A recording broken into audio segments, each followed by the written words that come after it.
The bride who never came back. The chilling death of Tina. Watson. He dragged her to the depths, letting go as she slipped through his hands. But even now, years after her untimely demise, there are those that continue to question if he truly was sorry. What happened to Tina? What really went down on that fateful day on the Great Barrier Reef? Let's take a look at the bride who never came back. Welcome back to another episode of our channel. It's my job to take you through the most insane crimes, disappearances, and everything in between. And today we're taking a look at the case of the bride who never came back. But before we get started, make sure to hit that subscribe button so you're re-notified every time we upload a brand new video. Now let's get into it. 11 days into their honeymoon, Tina Watson was dead. Her new husband, dry, calm, and standing back as others tried to save her. What happened beneath the surface wasn't just tragic, it was terrifying. But first, let's meet Tina. Tina Thomas was a soft-spoken 26-year-old from Alabama. Raised in a strict Christian household, she lived a careful life. A minor heart condition meant she avoided physical risks. But love can make people do strange things. Then came Gabe Watson. Gabe Watson was a part-time diving instructor. Confident, charming, and, according to some, controlling. He insisted Tina learn to scuba dive before their honeymoon. She was reluctant, but she obeyed. On September 2003, Gabe and Tina were married in a small ceremony in Alabama. The newlyweds set off for their honeymoon on the other side of the world, the Great Barrier Reef in Australia. Gabe had planned every detail. On the morning of October 22, 2003, Tina looked anxious. Witnesses later said she hesitated as she prepared to jump into the water. Gabe didn't seem concerned. Before long, the two were on the dive boat called Spoil Sport with several other couples. The plan was to explore the reef below and check out the stunning marine life. The water was warm, the sun was shining, and the conditions were great for a dive. Everyone got ready, put on their gear, and jumped in. Only 3 minutes into the dive, something went terribly wrong. Other divers later said they saw Tina sinking rapidly to the bottom. Gabe surfaced alone, calm and composed. He did not call for help or make any urgent signals. He just looked around calmly. A woman on the boat noticed something was wrong. She saw the regulator was still in Gabe's mouth, and he had both hands full of his own equipment. When she realized that he was alone, she asked where Tina was. He pointed toward the ocean floor and shook his head. When the other divers heard what had happened, they headed toward the spot where Tina had disappeared. They searched frantically, but could only find her empty fins. Meanwhile, Gabe was still calmly floating on the surface, watching the other divers search.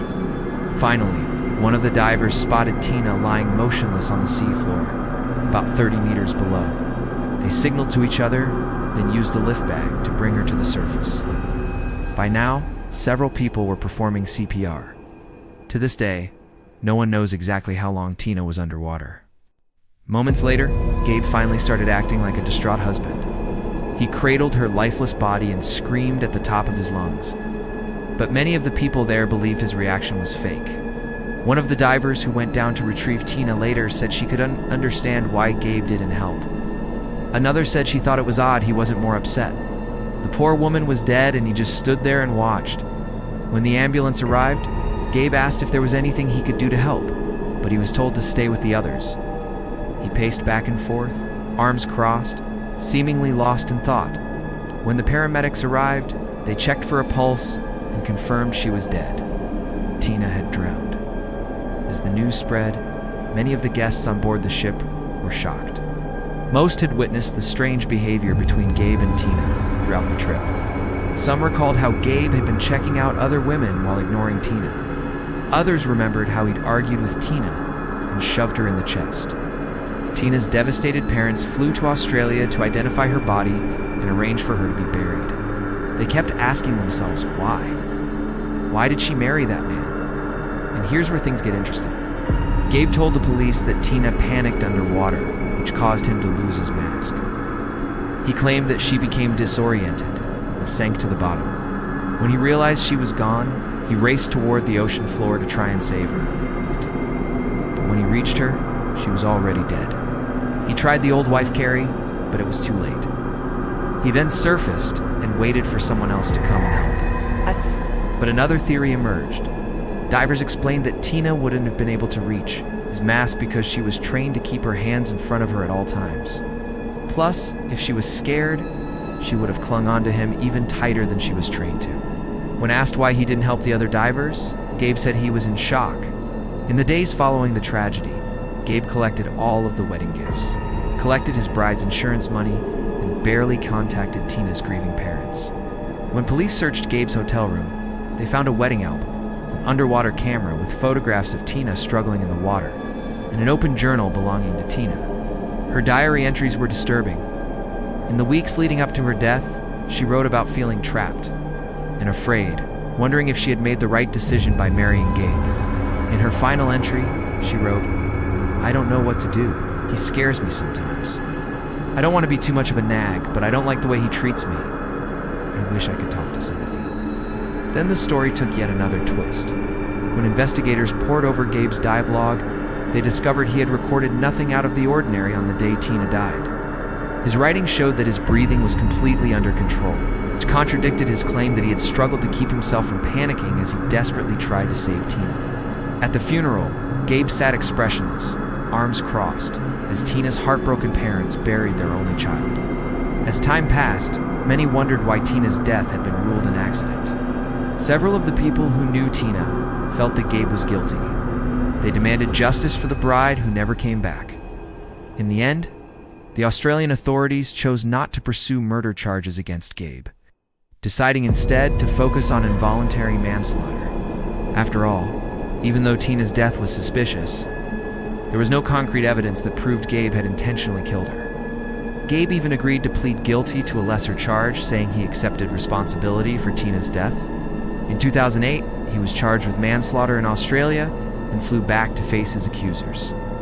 In court, he pleaded guilty to a lesser charge, admitting he should have looked after his wife better.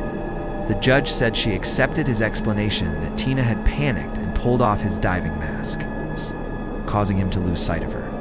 However, she added, "Your failure to assist in the search and your lack of concern for anyone other than yourself is disturbing." For his actions, he was sentenced to 18 months in prison. But after serving 9 months, he was released. Since then, he has stayed mostly out of the public eye, working as a dive instructor in Florida. To this day, Tina's parents visit her grave every year on what would have been her birthday and at Christmas. They say that by all accounts, Tina should have been a happy bride. So why did she marry a man who seemed so controlling and strange? And even more importantly, did he play a role in her untimely death? Tina's family said she was naive and trusting, but certainly not stupid. Maybe she just made a bad choice, they say. One thing's for sure, none of them will ever forget the bride who never came back. In the end, Gabe Watson is free of all charges except the one everyone's talking about. What do you think really happened to Tina? Let us know in the comments below. We've only just begun. There's more to come. Make sure you stay tuned for more of our videos. And as always, until next time, stay safe out there. Subscribe for more stories. Archived truth.